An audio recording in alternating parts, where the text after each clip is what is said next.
बिस्मिल्लाहिर्रहमानिर्रहीम।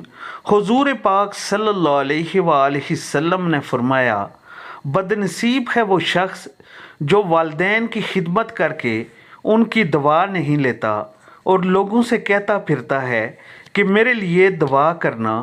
बदनसीब है वो शख्स जो फजर के वक्त सोया रहता है और लोगों से तंगी रिज़्क का शिकवा करता है। बदनसीब है वो शख्स जो नमाज इशा नहीं पढ़ता और दवाओं में पुरसकून नींद तलाश करता है। बदनसीब है वो शख्स जिसने माह रमज़ान पाया और अपने रब को राज़ी ना कर सका। और आप सल्लल्लाहु अलैहि वसल्लम ने यह भी फरमाया, जिसने मेरी एक हदीस सुनी और दूसरों तक पहुंचाई, क़यामत के रोज़ उसके लिए मेरी शफ़ाअत वाजिब होगी।